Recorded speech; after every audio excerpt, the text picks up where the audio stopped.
વાલા વડીલો, જય સ્વામિનારાયણ, જય શ્રી કૃષ્ણ. Good morning. તો મસ્ત સવાર તમારી ક્યારની થઈ ગઈ છે અને 9:30 થયા છે. બ્લોગ સ્ટાર્ટ થાય છે 9:30 વાગે. ગાયોની સાથે મારો બ્લોગ સ્ટાર્ટ થાય છે. બજારમાં સરસ મજાનું હવામાન છે અને સામે ઝાકળ પણ છે. હું તમને આગળ ટેરેસ ઉપરથી બતાવું તો બ્લોગ સ્ટાર્ટ થાય છે 9:30 વાગે. સ્વાગત છે તમારા બધાનું પારુલના બ્લોગમાં. હું જાઉં છું મારી ફ્રેન્ડના ઘરે. તો હું આવી છું મારા ફ્રેન્ડના ઘરે કારણ કે મારે કામ સાંજો જોઈએ છે, કારણ કે આઈબ્રો પેન્સિલમાં હવે ઓલું ખરાબ થઈ ગઈ છે. તો હું સાંચો મારા લાવતા ભૂલી ગઈ મારો. પેલા આપણે કરી લઈએ ફ્રેન્ડ્સ. તો ગામડાની શિયાળાની સવાર તો બહુ મજા આવે અને ઇવનિંગ પણ બહુ મજા આવે. હું તમને કાલે લઈએ આજ મારે આવું તું પણ ન હોવાનું તમને બતાવું. કેટલો મસ્ત વ્યૂ આવે છે, સામે ઝાકળ છે, બતાવું. અત્યારે તો ફ્રેન્ડ્સ નહીં સરખું દેખાય. કાલે વાત સવારમાં વહેલા તમને હું અહીંયા લઈ આવીશ, બહુ મજા આવે. અગાસીમાં છે તો દેખાતો જ નથી. જયદેવ ને દેખાતોય નથી અગાસી. મારું ધ્યાન દેખાય નહીં. તો ફ્રેન્ડ્સ છે ને કેટલું બ્યુટીફુલ હવામાન.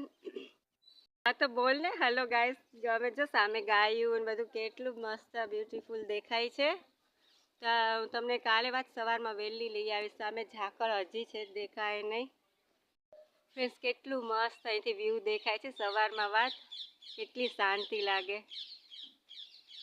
પારમેન દેખાડો તો કેવી કણી કાઢી. જો આવી સરસ નીકળી ગઈ ને. આ છોકરા આજે ઘરે હતા તો સારું કે મારે આની નીકળી ગઈ. કેટલા દિવસથી વિચારતી હતી કે આજ જાઉં કાલ જાઉં. મસ્ત થઈ ગઈ. ફ્રેન્ડ્સ તો શિયાળાની સવાર અમારા ગામડામાં આવી સરસ મજાની હોય, જે તમને સિટીમાં ક્યાંય જોવા ન મળે છે. અને મમ્મી રસોઈની તૈયારી કરે છે. રસોઈમાં ખાલી બટેટાનું શાક ખીચડી કરવા જ બાફીને, અને કામ બધું થઈ ગયું છે ને. મને આમ તાવ આવ્યો હોય ને એવું તાવ જ આવ્યો છે, એટલે જમીન દવા પી જાવ. દવા મારી પાસે તાવની પડી છે.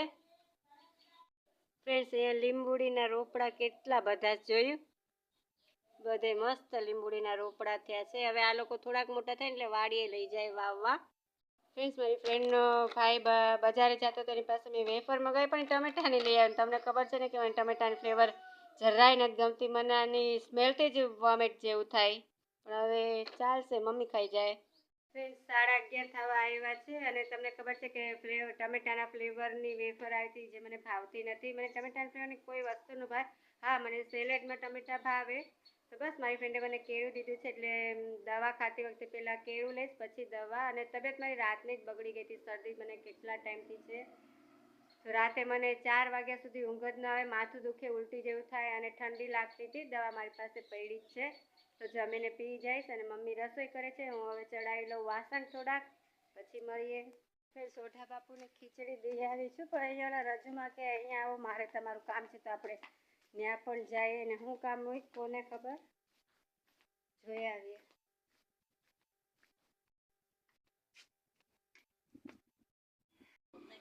નહીં તો ફ્રેન્ડ્સ રજૂમાની આવી. મેં તો કે બોલાવતા હતા. તો લીલી ડુંગળી અને ગલકાનું શાક, જે મને ભાવે. ટમેટા નાખીને સારું થાય. બહુ મસ્ત થાય. હા તો ફ્રેન્ડ્સ એ રીતે બાજરો ભૂકો છે, દળાવવાનો છે ને તમારે બાજરો. તો ભાઈ ગલકા કૂણા માખણ જેવા ગલકા છે. મસ્ત શાક થાય આનું. હા તો ફ્રેન્ડ્સ આથણું પણ મારે નહીં. હા તો મને તો ભાવે. સવારમાં છે ને શીરા હોય ને તો જોવે આથણું. તો હું હજી આથણું લેવા પણ આવીશ, પણ સાંજે.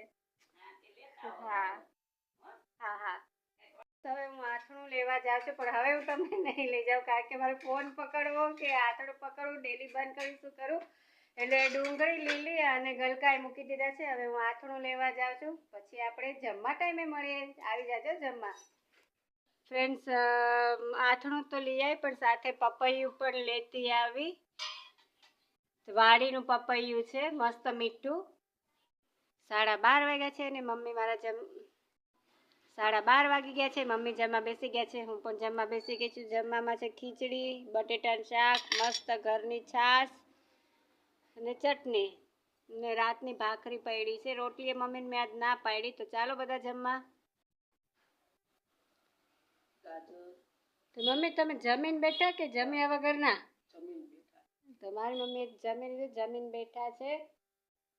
વાસણ થોડાક બાકી છૂટકવાના અને હું પીઉં છું હવે દવા, જે મને માથાનો ઘા છે. આ ત્યાંથી જ હું લઈ આવી હતી. ફટાફટ દવા પી લઉં. આવી રીતે તો કોઈ દવા નહીં પીતું હોય. દવા પીવા માટે જો કેળું, કારણ કે માખી ન બેસે એટલે આ નાની ગલાસડી રાખી છે, વેફર છે.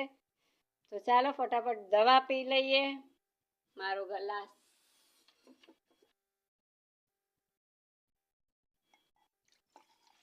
ફ્રેન્ડ્સ, હું પહેલાં દવા પી લઉં, જે મને જરાય નથી ગમતી. હા એવરીવન, 6:30 વાગ્યા છે અને ફોન મારો ચાર્જિંગમાં અત્યાર સુધી તો આઈ થિંક મેં 4 વાગે મૂક્યો હતો, પણ લેતા ભૂલી ગઈ. એમાં શું છે કે મારી ફ્રેન્ડ આવી હતી બેસવા, પછી મારા સોની છે એ બેસવા આવ્યા હતા, લાભમાંથી આવ્યા હતા. તો આટલા બધા અમે બેઠા હતા તો મેં ફોન લેવાનું ભૂલી ગઈ. તો મારી ફ્રેન્ડ મને બતાવી હતી કે પારુબેન મેં પર્સ સીવું છે કોટનના કપડાનું, એક હેન્ડબેગ છે ને એક પર્સ છે. તો હું કાલે એના ઘરે જોવા જાણીશું. ફોટા પણ હું તમને એનો વિડીયો જ ઉતારીશું. તો બસ, અને હવે હું ખાઉં છું પપૈયું. ચાલો તમે પણ ખાવા. અને દૂધ લેવા જવાનું છે તો એ પણ દૂધ લઈ આવું. તો પહેલાં થોડુંક ખાઈ લઈએ. ફ્રેન્ડ્સ, ઝાડનું પાકેલું છે પપૈયું, એટલે બહુ જ મીઠું છે, ટેસ્ટી છે. ચાલો તમે પણ. બહુ જ મીઠું છે, મસ્ત છે.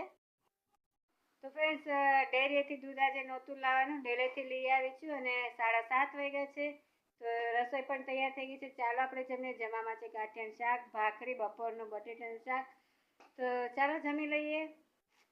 અને મારા મમ્મી તો ઓલરેડી જમવા બેસી જ ગયા છે. અને ગરમા ગરમ જે જોઈ ઓલી ભાખરી હજી થાય છે, એ મારી મમ્મી જ ખાય ગરમ ગરમ. તો ચાલો બધા જમવા.